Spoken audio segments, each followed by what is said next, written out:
ہر قسم کے روحانی جسمانی مسائل اور وظائف کے لیے پیر اقبال قریشی چینل کو سبسکرائب کریں۔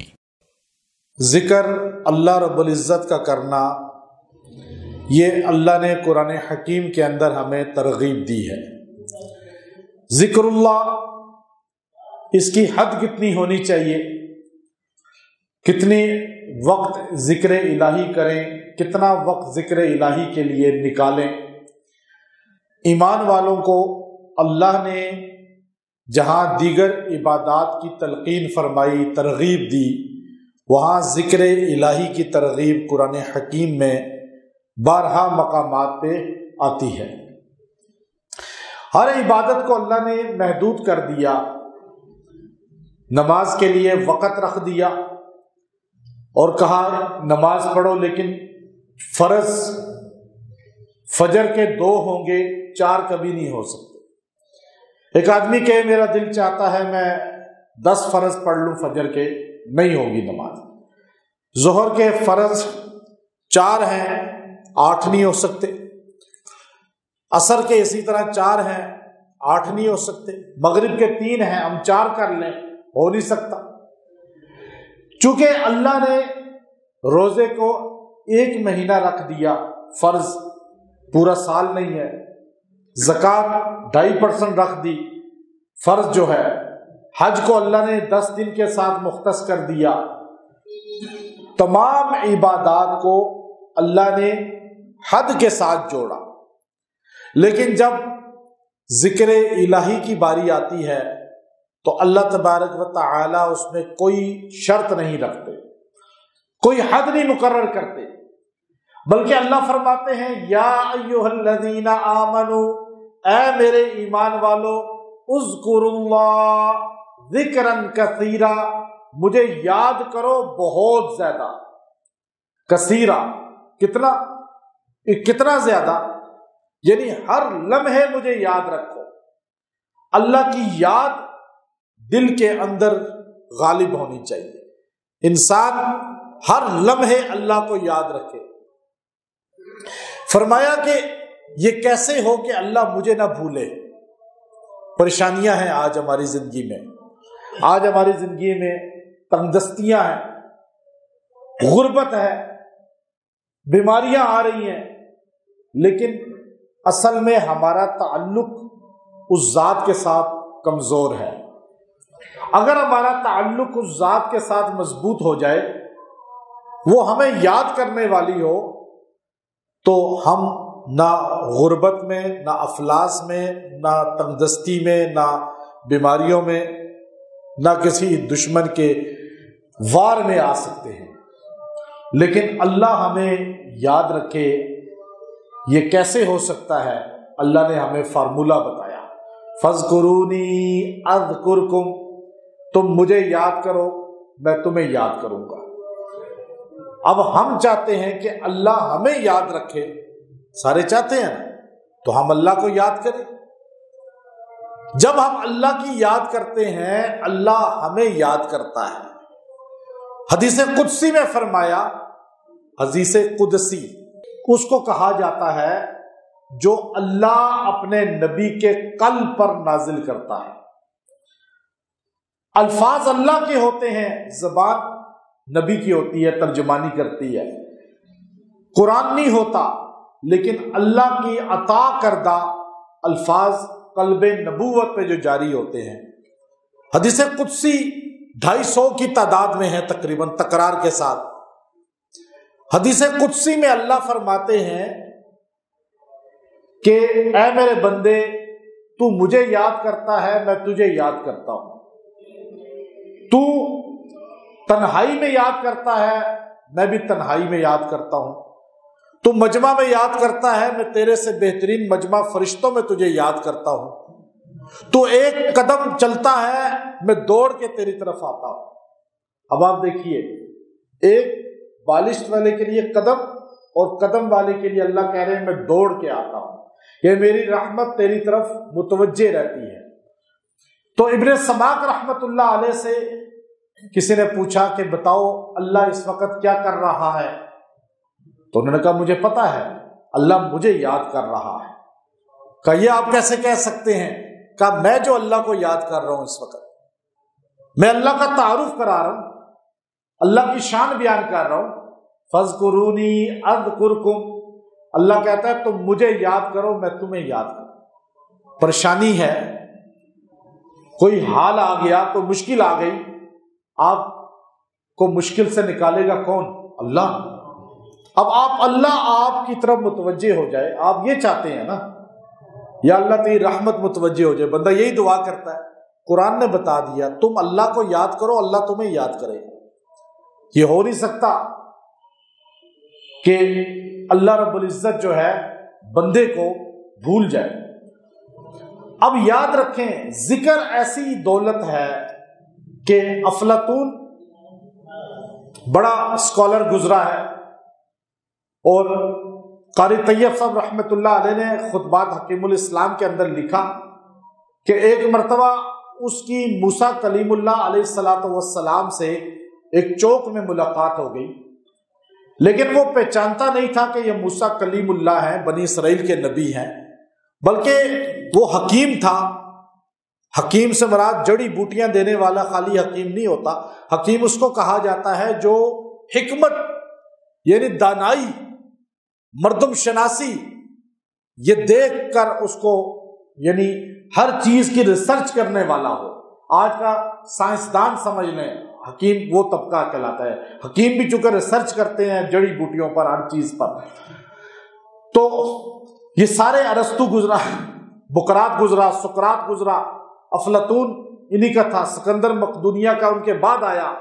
تو اس نے موسیٰ کلیم اللہ کو دیکھا تو موسیٰ کلیم اللہ کا چہرہ وجاہت دیکھ کر اس نے کہا کوئی آپ حکیم نظر آتے ہیں، بڑے دانا آدمی ہیں آپ، میں ایک سوال پوچھنا چاہتا ہوں، میں پورے اپنے مملکت میں گھوما ہوں، ریسرچ کر کے مجھے جواب نہیں ملا۔ کہا پوچھو سوال۔ تو اس نے کہا کہ اگر زمین و آسمان جو ہے یہ کمان بن جائے اور حوادث، بیماریاں، پریشانیاں یہ تیر بن جائیں، پریشانیاں، بیماریاں، آفات، یہ جتنی چیزیں ہیں یہ تیر بن جائیں، زمین و آسمان کمان بن جائیں، رب العزت تیر چلانے والا ہو، اب مجھے بتائیں اللہ کے تیر چلانا، وہ کہتا ہے اگر اللہ تیر چلانے والا ہو، پریشانیاں، بیماریاں، آفات، آزمائشیں یہ تیر بن جائیں، زمین و آسمان کمان بن جائیں، تو پھر کوئی بچنے کی راہ ہے کہ بندہ ان پریشانیوں سے، آفات سے، بیماریوں سے بچ سکے؟ اب سوچنے کی بات ہے۔ اللہ کو اس نے کہا جی چلانے والا ہو، اور زمین و آسمان سے باہر نکل نہیں سکتے، اللہ کی حدود سے نکل نہیں سکتے، تو اب پریشانیوں سے بچنے کی کوئی سبیل ہے آپ کے پاس؟ آپ دانا آدمی ہیں، کوئی سبیل بتائیں۔ تو موسیٰ کلیم اللہ نے فرمایا ہاں بہت آسان طریقہ ہے۔ کہ وہ کیا؟ کہ تیر چلانے والے کے بغل میں جا کے کھڑے ہو جاؤ، اس کے پہلو میں جا کے کھڑے ہو جاؤ، تو تیر تو ہمیشہ سامنے چلتا ہے، یوں تو کوئی موڑ کے نہیں چلاتا، تم بچ جاؤ گے۔ کہ اللہ کی پہلو کیا ہے بتائیں، بغل کیا ہے کہ پناہ مل جائے انسان کو؟ تو موسیٰ کلیم اللہ نے فرمایا اللہ کا پہلو، اللہ کے پہلو میں آنا، بغل میں آنا، پناہ میں آنا اللہ کا ذکر ہے۔ ذکر کرنے والا وہ اللہ رب العزت سے ہمیشہ رحمتیں سمیٹتا ہے۔ اب اس کو بے شک اللہ کو یاد کرے، اپنے الفاظ میں یاد کرے، ضروری نہیں کہ آپ کہیں جی یہ پڑھو آپ، بس نہیں، ایک بندے کو سبحان اللہ آتا ہے وہ پڑھتا رہے، الحمدللہ آتا ہے وہ پڑھتا رہے۔ آپ میں سے اکثر قرآن پڑھنا نہیں جانتے، میں ان کے لیے مثنوی سے ایک واقعہ بتا رہا ہوں۔ مولانا روم رحمت اللہ علیہ نے مثنوی کے اندر لکھا کہ ایک آدمی موسیٰ کلیم اللہ کے دور میں جٹ سا تھا، جاہل سا تھا، اور بالکل عام آدمی تھا، پڑھا لکھا نہیں تھا، اسے کچھ نہیں پتا تھا آسمانی کتاب میں کیا ہے، تورات میں کیا ہے، تورات میں لکھا ہوا کیا ہے۔ بکریاں چراتا تھا، چرواہا تھا، غریب سا آدمی تھا، جاہل آدمی تھا، لیکن اس نے موسیٰ کلیم اللہ کی زبان سے سنا تھا کہ اللہ کی یہ شان ہے، اللہ کی یہ عظمت ہے، اللہ کا یہ مقام ہے، جیسے آج آپ سب کو اللہ کے شان کا پتہ ہے، لیکن آپ بیان نہیں کر سکتے کھڑے ہو کے، پتہ سب کو ہے۔ اب وہ عام آدمی تھا، اس کے پاس جتنا علم تھا وہ اپنے علم کے مطابق یوں بیٹھ کے دعا کرتا تھا، یا اللہ کاش تو میرے سامنے آ جائے، میں تیرے کپڑوں کو استری کروں جیسے استری ہوتی، میں تیرے جوتے صاف کروں، تیرے بدن سے میل اتاروں، تجھے نہلاؤں، تیرے لیے کھانا بناؤں، تیرے لیے برتن دھوؤں، تیرے لیے جھاڑو پھیروں۔ اس طرح کے جملے دعا میں وہ بار بار کرتا تھا، اور وہ اپنی اللہ کی محبت کا اظہار یوں کرتا تھا جو جہالت کے جملے تھے۔ جملے تو جہالت کے ہیں، لیکن ذکر اللہ کا، یاد رکھیں، یاد اللہ کو کرنا، یہ میں بتانا چاہ رہا ہوں۔ ایک دن موسیٰ کلیم اللہ طور پہ جا رہے تھے، تو کوئی طور پہ جاتے ہوئے رستے میں آپ نے دیکھا ایک آدمی بکریاں چرا رہا ہے اور وہاں پہ ہاتھ اٹھا کے دعا میں مشغول ہے۔ آپ نے کہا سنو کیا کہہ رہا ہے؟ دور سے قریب ہوئے تو الفاظ سن کے حیران ہو گئے، کہہ رہے یا اللہ تو میرے سامنے آ جائے، میں تجھے کنگھی کروں، تیرے جوئیں صاف کروں، تیرا سر دھلاؤں، تجھے غسل کراؤں، تیرے کپڑے استری کروں۔ اس طرح کے جملے کہی جا رہا ہے۔ تو موسیٰ کلیم اللہ جلالی پیغمبر تھے، اور آپ جلال میں آ گئے، کہا او اللہ کے بندے، بدبخت انسان، تو اللہ کے ساتھ شرک کر رہا ہے۔ اللہ جسم سے پاک ہے، اللہ ان تمام چیزوں سے پاک ہے۔ اور اس نے جب یہ سنا تو اس نے رونا شروع کر دیا، اس نے رونا شروع کر دیا کہ میں نے تو گناہ کر دیا ہے، میں تو واقعی بہت گناہ کر دیا ہے۔ توبہ میں لگ گیا۔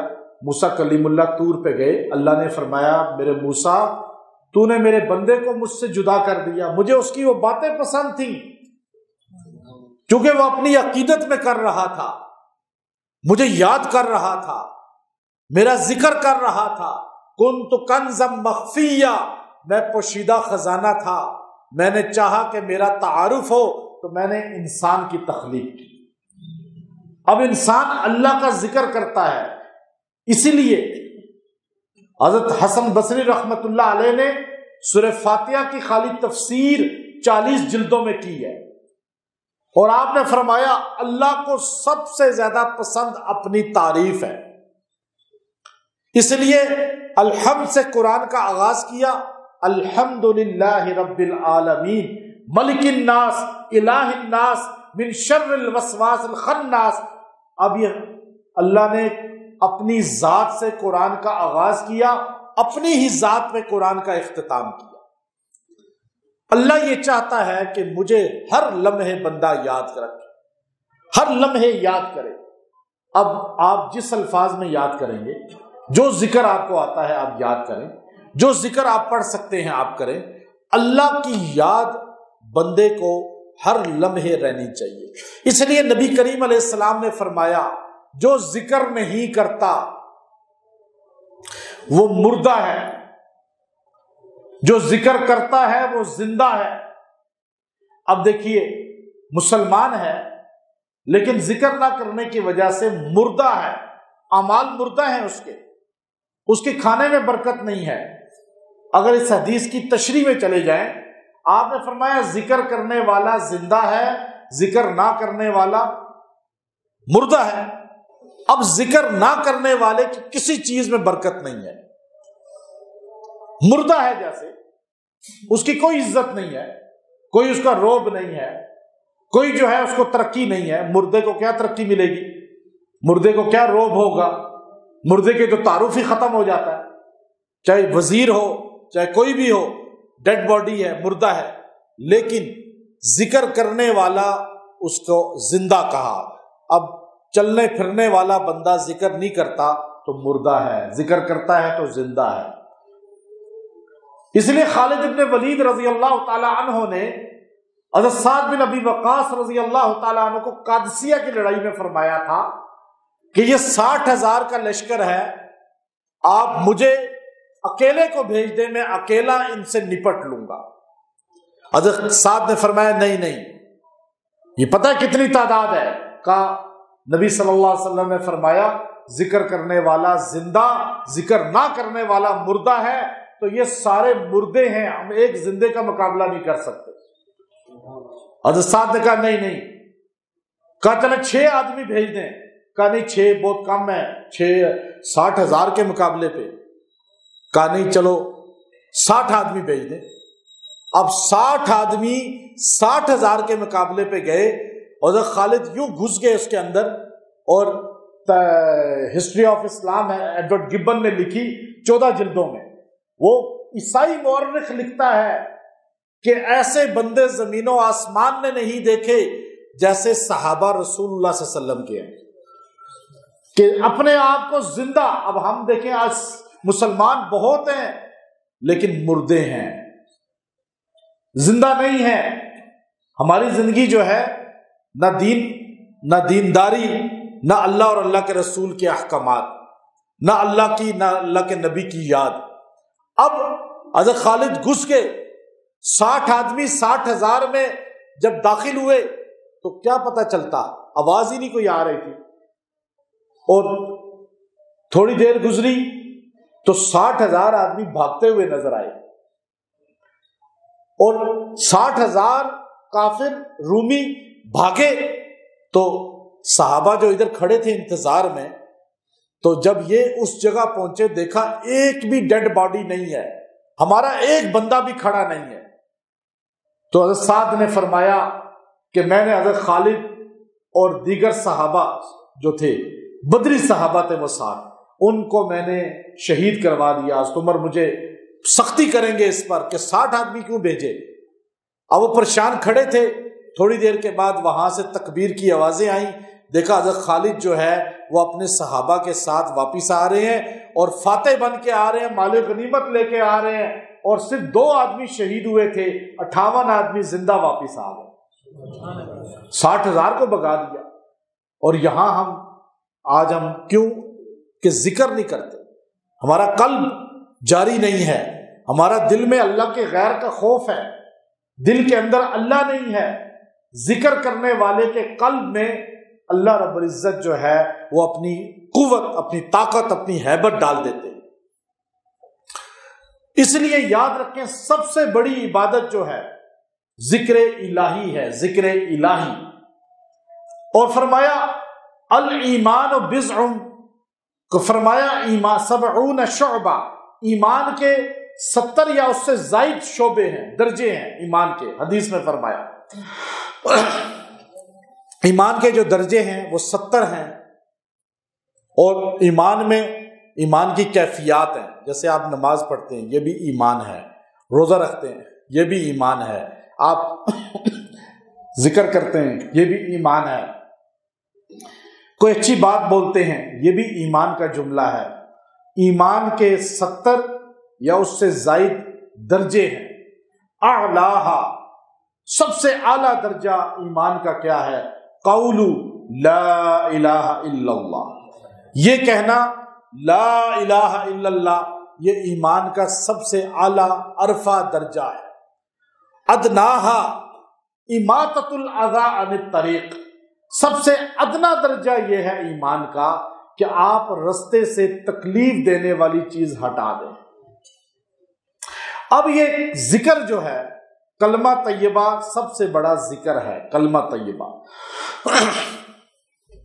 اور اللہ نے ذکر کرنے کی ترغیب دی، تلقین فرمائی، اور فرمایا ذکر کتنا کرو؟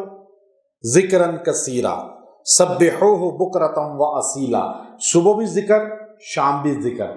اب انسان کوئی وقت متعین کرے ذکر کے لیے کا نہیں، ہمیں ہمارے نبی نے 24 گھنٹے کی زندگی ذکر دی ہے۔ ہمارا کھانا بھی ذکر ہے، ہمارا سونا بھی ذکر ہے، ہمارا اٹھنا بیٹھنا چلنا پھرنا بھی ذکر ہے، یہاں تک کہ واش روم جانا بھی ذکر ہے۔ جو انسان اللہ کو ہر لمحے یاد رکھے گا، اللہ اس کو ہر لمحے یاد رکھے گا۔ حضرت یوسف علیہ السلام کا مشہور واقعہ ہے کہ آپ نے جب قحط پڑا تو آپ نے تقسیم کرنا شروع کر دیا، آپ نے اناج کے، غلے کے، مال غنیمت، اپنا جو خزانہ تھا اس کے دروازے کھول دیے۔ آپ نے فرمایا لوگ آئیں، لائن پہ قطار میں آ کے غلہ وصول کریں اور جاتے جائیں، لیکن ایک بار بندہ وصول کرے، دوبارہ نہ آئے۔ آپ کے پولیس مین ایک بندے کو پکڑ کے لائے، کہا جی یہ صبح سے 3 بار آ چکا ہے لائن میں، اور 3 بار آ کر اس نے اسی طرح غلہ وصول کیا ہے۔ تو آپ نے اس کو پوچھا کہ تو ہے کون اور یہ جرم تو نے کیا ہے؟ تو اس نے کہا اے یوسف علیہ السلام، آپ مجھے پہچانتے نہیں ہیں، اگر آپ کو پتہ چل جائے میں کون ہوں تو آپ میرے لیے خزانے کے دروازے کھول دیں گے۔ آپ نے کہا اپنا تعارف کرا۔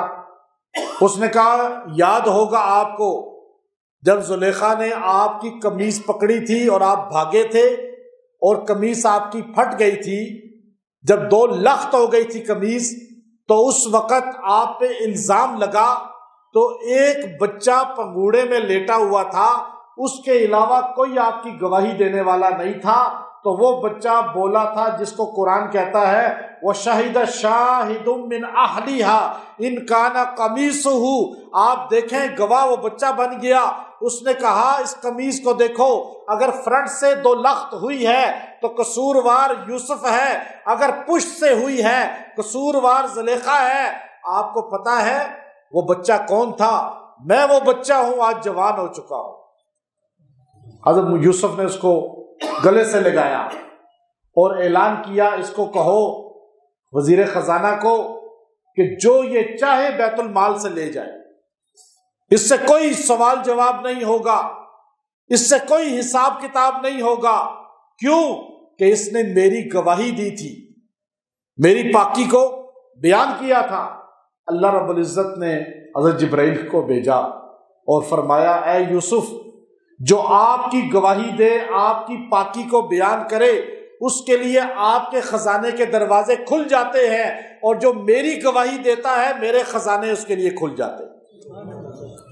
آج ہم اللہ رب العزت کی نہ پاکی بیان کرتے ہیں، نہ گواہی دیتے ہیں، نہ ذکر کا ٹائم ملتا ہے، نہ وقت رکھا کہ ذکر کریں، بیٹھ کے اللہ کو یاد کریں، جس کی وجہ سے پریشانیوں کا شکار ہیں، ٹینشنوں کا شکار ہیں۔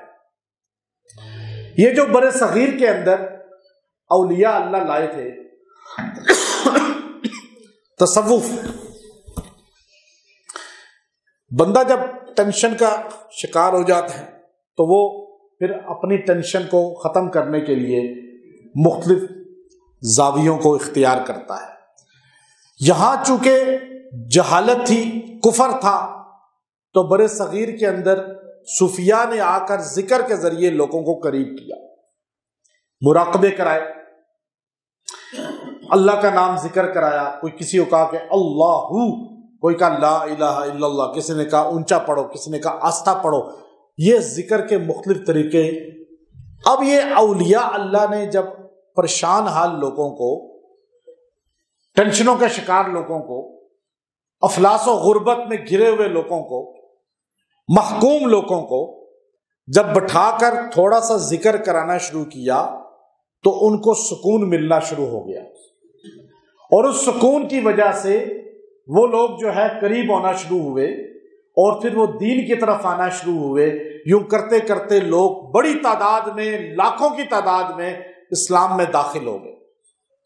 آج یورپ اور امریکہ بہت بڑی تعداد جو کفار کی ہے، وہ سکون کی تلاش کرتی ہے، اور سکون کی تلاش میں وہ مختلف مذاہب میں چلے جاتے ہیں، مختلف ادیان اختیار کر لیتے ہیں، اور مختلف لوگوں کے ہاتھوں میں، کوئی اسلام والوں کے ہاتھوں میں، کوئی باطل کے ہاتھوں میں چلے جاتے ہیں۔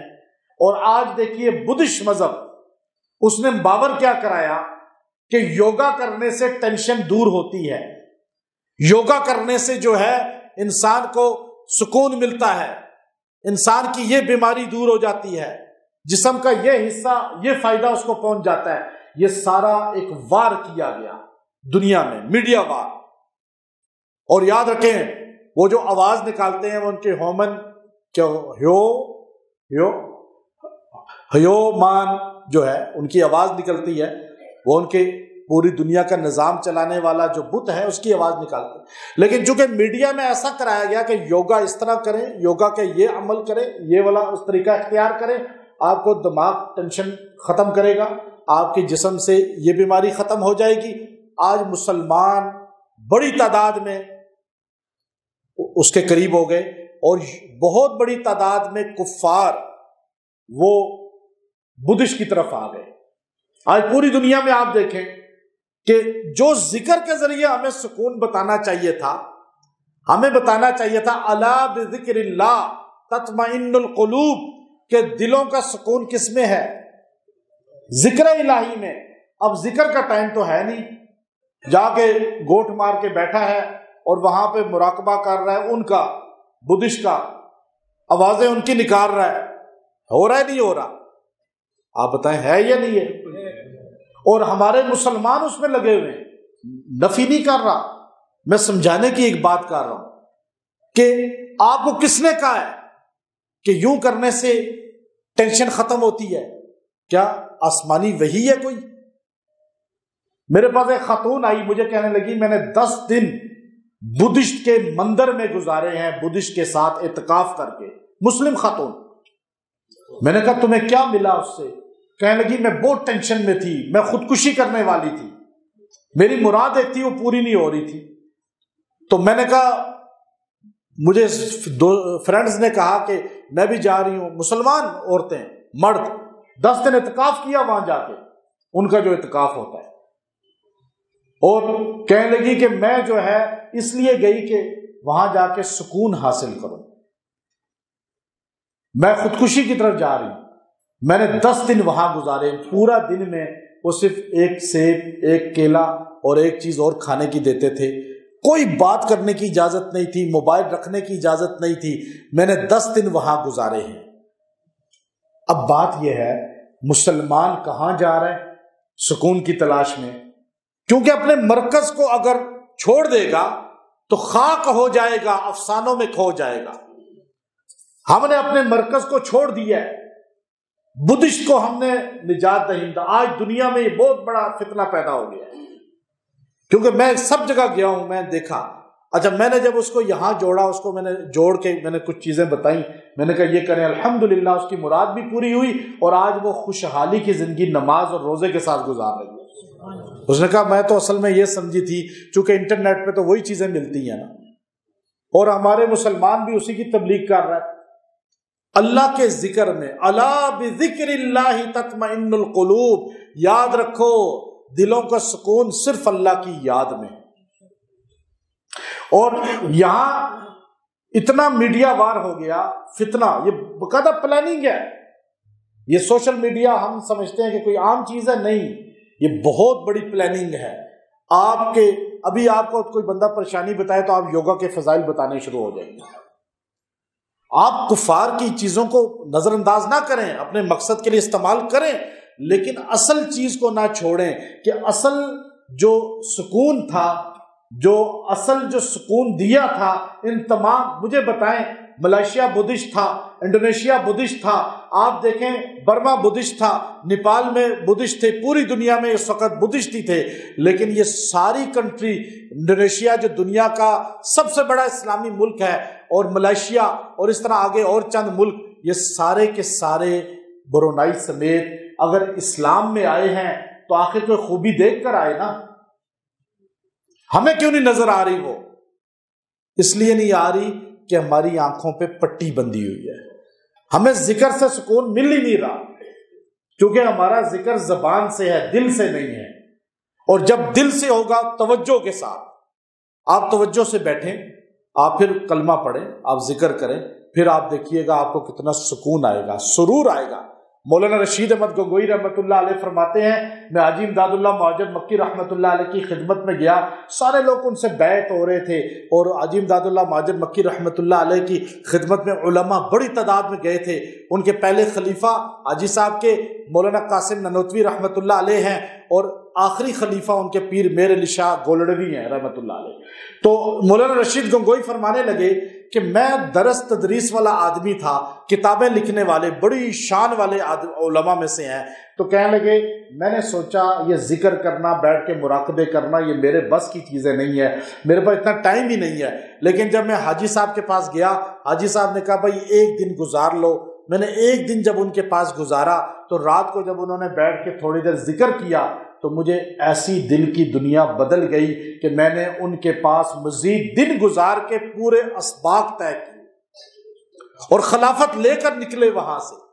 تو یہ اب آپ کو سکون کیوں نہیں آ رہا، مزہ نہیں آ رہا، نماز پڑھنے میں مزہ نہیں ہے؟ کیوں کہ ذکر میں دل نہیں لگ رہا۔ آپ جس وقت 5 منٹ نکالیں بس روز، میں آپ کو ایک چیز بتا دوں، آپ چاہتے ہیں نا کہ نماز میں مزہ آئے، ابھی آپ اتنی بڑی تعداد بیٹھی ہے، میں اگر کہوں کہ بتائیں کس کو نماز پڑھتے ہوئے مزہ آتا ہے، یعنی دل کرتا ہے میں پڑھتا رہوں، ایک کو بھی نہیں آتا۔ ایسا ہی ہے نا، ابھی نماز میں ہم کھڑے ہوتے ہیں بس ایسے ٹالنے والی نماز ہوتی ہے، ہم قرآن پڑھتے ہیں مزہ ہی نہیں آتا، حالانکہ قرآن پاک میں تو لذت ہے نا، سرور ہے۔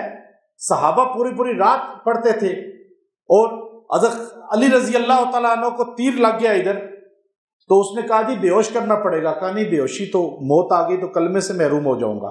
کہا میں قرآن پڑھوں گا تو تیر کھینچ کے نکال لینا۔ ایسے صحابہ تھے، اس نے تیر کھینچ دیا، حضرت علی کو پتہ ہی نہیں چلا۔ حضرت قتادہ کی آنکھ نکل گئی، آپ نے کہا بھائی سرجری کرو لیکن بے ہوش نہیں کرنا، میں قرآن پڑھوں گا تم آنکھ سرجری کر کے ڈال دو، ڈال دی گئی۔ اصل بات کیا ہے، ہمیں سکون کیوں نہیں آتا؟ اس کا طریقہ میں آپ کو بتا رہا ہوں، بہت آسان طریقہ ہے۔ آپ نے روزانہ صرف 5 منٹ، زیادہ ٹائم نہیں، کتنا؟